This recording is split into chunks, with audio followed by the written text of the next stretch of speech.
നമസ്കാരം. വേദാന്ത വൈബ്സിൻ്റെ പുതിയൊരു വീഡിയോയിലേക്ക് സ്വാഗതം. കഴിഞ്ഞ വീഡിയോയിൽ കൈവിഷം ഏറ്റിട്ടുണ്ടെന്ന് എങ്ങനെ മനസ്സിലാക്കാം എന്നതായിരുന്നു. ഇന്നത്തെ വീഡിയോയിൽ ആ കൈവിഷം ഏറ്റിട്ടുണ്ടെന്ന് മനസ്സിലായി കഴിഞ്ഞാൽ നിങ്ങൾക്ക് വീട്ടിൽ എന്ത് പ്രതിവിധി ചെയ്യാൻ കഴിയും എന്നതിനെ കുറിച്ചാണ്. എൻ്റെ ഈ ചാനൽ ആദ്യമായിട്ട് കാണുന്നവരാണെങ്കിൽ വേദാന്ത വൈബ്സ് എന്ന ചാനലിൽ ഹിന്ദു രീതിയിലുള്ള പ്രാർത്ഥനാ രീതികളും പ്രതിവിധികളെ കുറിച്ചുമൊക്കെയാണ് പ്രതിപാദിക്കുന്നത്. ഈ ചാനലും ഈ ടോപ്പിക്കുകളും നിങ്ങൾക്ക് ഇഷ്ടമാണെന്നുണ്ടെങ്കിൽ ചാനൽ സബ്സ്ക്രൈബ് ചെയ്യുക, തുടർന്ന് കാണുക. അതുപോലെ തന്നെ ബെൽ ബട്ടൺ അമർത്തി കഴിഞ്ഞാൽ എൻ്റെ പുതിയ വീഡിയോസിൻ്റെ നോട്ടിഫിക്കേഷൻ കൂടി വരുന്നതാണ്. വീഡിയോസ് ഇഷ്ടപ്പെടുന്നെങ്കിൽ ലൈക്ക് കൂടി ചെയ്യുക. അപ്പോൾ ഇന്നത്തെ വീഡിയോയിലേക്ക് നമുക്ക് പോകാം. കൈവിഷം ഏറ്റിട്ടുണ്ടെന്ന് മനസ്സിലായി കഴിഞ്ഞാൽ നിങ്ങൾക്ക് വീട്ടിൽ എന്തൊക്കെ ചെയ്യാൻ കഴിയും? അതിൽ ഒന്നാമത്തെ കാര്യം എന്ന് പറയുന്നത്, നിങ്ങൾക്ക് വീട്ടിൽ കൂവളത്തല ലഭ്യമാണെങ്കിൽ 3 ഇതളുള്ള കൂവളത്തല, അതായത് ബ്രഹ്മ വിഷ്ണു മഹേശ്വരനെ റെപ്രസെന്റ് ചെയ്യുന്നതാണ് ഈ 3 ഇലകൾ. അതായത് ഒരു തണ്ടിനോട് ചേർന്ന് തന്നെ 3 ഇലകൾ വരുന്നത്.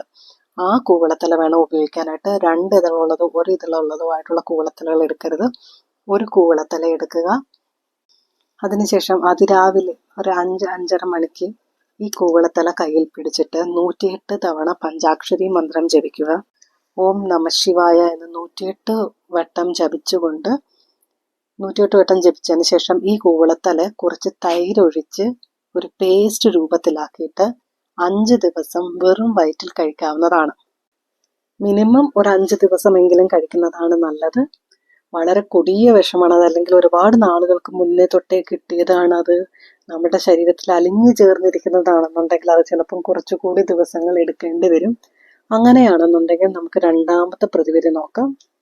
ഇതിനായിട്ട് വേണ്ടുന്നത് പഞ്ചഗവ്യഘൃതം നെയ്യാണ് വേണ്ടുന്നത്. അതൊരു 200-250 രൂപ എങ്ങാണ്ടാണെന്ന് ആ ബോട്ടിലിന് വരുന്നത്. അപ്പം ഒരു പഞ്ചഗവ്യഘൃതം നെയ്യ് ബോട്ടിൽ വാങ്ങിക്കുക. വാങ്ങിച്ചതിന് ശേഷം അത് വെയിലിലോ ചൂടുവെള്ളത്തിലോ വെച്ചിട്ട് അലിയിച്ചെടുക്കുക. പ്രത്യേകം ശ്രദ്ധിക്കുക, നെയ്യുടെ ബോട്ടിലിനുള്ളിൽ വെള്ളം പറ്റാതെ നോക്കുക, ഈർപ്പം പറ്റാതെ നോക്കേണ്ടതാണ്. സന്ധ്യാസമയത്ത് നിലവിളക്ക് കൊളുത്തി ശരീരശുദ്ധിയൊക്കെ വരുത്തി വീടും പരിസരവും ഒക്കെ തന്നെ വൃത്തിയാക്കി, നമ്മൾ എന്നും നിലവിളക്ക് കത്തിക്കുന്നത് പോലെ തന്നെ നിലവിളക്ക് കൊളുത്തി മുന്നിലൊരു തളികയിൽ ഒരു പാത്രത്തിൽ, അത് വൃത്തിയുള്ള ഒരു പാത്രമായിരിക്കണം എപ്പോഴും നമ്മൾ പൂജാമുറിയിലേക്ക് എടുക്കേണ്ടത്. ഒരു ഗ്ലാസിന്റെ പാത്രമോ അതല്ലെങ്കിൽ ഒരു സ്റ്റീലിന്റെയോ അതല്ലെന്നുണ്ടെങ്കിൽ മറ്റ് എന്തൊരു മെറ്റൽ കൊണ്ടുള്ളൊരു പാത്രമായാലും മതി. അതെടുത്ത് താലത്തിനകത്ത് വെച്ച് അതിനകത്ത് നെയ്യ് ഒഴിച്ച് വെക്കുക. ഇനി നമുക്ക് ആവശ്യമുള്ളത് ഒരു തുളസിക്കതിരാണ് വേണ്ടത്. പൂവ് നുള്ളിയ തുളസിക്കതിര്, പൂവോട് കൂടിയുള്ളത് എടുക്കരുത്. ഒരു തുളസിക്കതിരും ഒരു ദർഭ ആണ് വേണ്ടത്. ദർഭപ്പുല്ല് എല്ലാവർക്കും അറിയായിരിക്കുമല്ലോ, ഒരു ദർഭപ്പുല്ലും കൂടി വേണം. ഇനി ഈ തുളസിക്കതിരിനെ ആ ദർഭപ്പുല്ല് കൊണ്ടൊന്ന് ചുറ്റി കെട്ടി വെക്കുക. അത് കഴിഞ്ഞ് നിങ്ങൾ വിളക്ക് കത്തിച്ച് ഒരു സാമ്പ്രാണിത്തിരി നമുക്ക് കത്തിക്കാം. അത് നമ്മളുടെ ഇടത് കൈയിൽ പിടിക്കുക.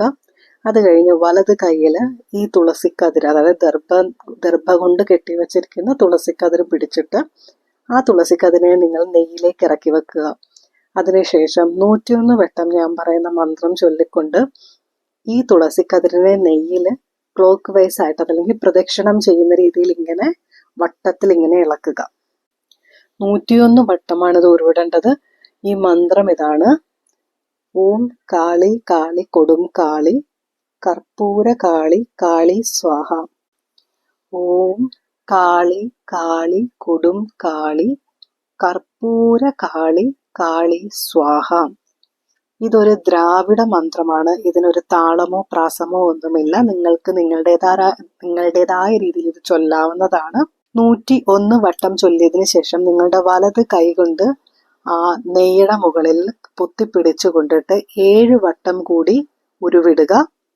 അങ്ങനെ ടോട്ടൽ 108 വട്ടമാണ് നമ്മൾ ഈ മന്ത്രം ഉരുവിടുന്നത്.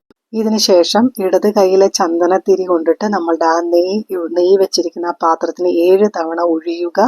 അത് കഴിഞ്ഞ് നമ്മുടെ പൂജാമുറിയിലിരിക്കുന്ന നിങ്ങളുടെ ഇഷ്ടദേവതയെ 3 തവണ നിങ്ങൾക്ക് ഒഴിയാവുന്നതാണ്. അപ്പം ഇങ്ങനെ ചെയ്തതിന് ശേഷം ഈ നെയ്യ് ഒരു പാത്രത്തിലോ അല്ലെങ്കിൽ ഒരു ബോട്ടിലോ ആക്കി സൂക്ഷിച്ച് വെക്കുക. ആ നിങ്ങൾ കൈകൊണ്ട് ഉപയോഗിച്ച ഇത് ഇളക്കുവാൻ ഉപയോഗിച്ച ആ തുളസിക്കതിരും ദർഭപ്പുല്ലും നിങ്ങൾക്ക് ഈ നെയ്യ് ബോട്ടിലിനകത്ത് ഇട്ട് തന്നെ വെക്കാം. ഇത് കഴിഞ്ഞിട്ട് ഈ നെയ്യ് എന്നും രാവിലെ വെറും വയറ്റിൽ കൈവിഷമേറ്റ ആർക്കാണോ അവർക്ക് 1 സ്പൂൺ വെച്ച് കുറച്ച് കൊടുത്താൽ മതി, കൊടുക്കാവുന്നതാണ്. ഇങ്ങനെ ചെയ്യുന്നത് കൊണ്ട് വളരെ വർഷങ്ങളായിട്ട് കിട്ടിയ അല്ലെങ്കിൽ പഴകിപ്പോയ കൈവിഷങ്ങളൊക്കെ ഒരു പരിധിവരെ മാറിപ്പോകുന്നതാണ്. പിന്നെ കൈവിഷബാധയ്ക്ക് ഏറ്റവും ഫലപ്രദമായ ഒരു മന്ത്രമാണ് നീലകണ്ഠ ത്രയാക്ഷരി മന്ത്രം. അതൊരു 3 ബീജാക്ഷരം മാത്രമുള്ള മന്ത്രമാണ്. ഈ മന്ത്രത്തെ കുറിച്ചിട്ട് ഞാൻ അടുത്ത വീഡിയോയിൽ ഞാൻ പറയാം. Stay tuned. നിങ്ങൾക്ക് ചാനൽ ഇഷ്ടമാവുന്നുണ്ട്, വീഡിയോ ഒക്കെ ഇഷ്ടമാവുന്നുണ്ടെങ്കിൽ ഒരുപാട് വ്യൂസ് വരുന്നുണ്ട് വീഡിയോസിന്, പക്ഷെ സബ്സ്ക്രൈബ് ചെയ്യുവാൻ മറന്നു പോകുന്നുണ്ട്. അതുകൊണ്ട് തന്നെ സബ്സ്ക്രൈബ് ചെയ്തിട്ട് നിങ്ങൾ കാണുക. നിങ്ങൾക്ക് വീഡിയോ ഇഷ്ടമാണെങ്കിൽ ലൈക്ക് ചെയ്യുക. താങ്ക്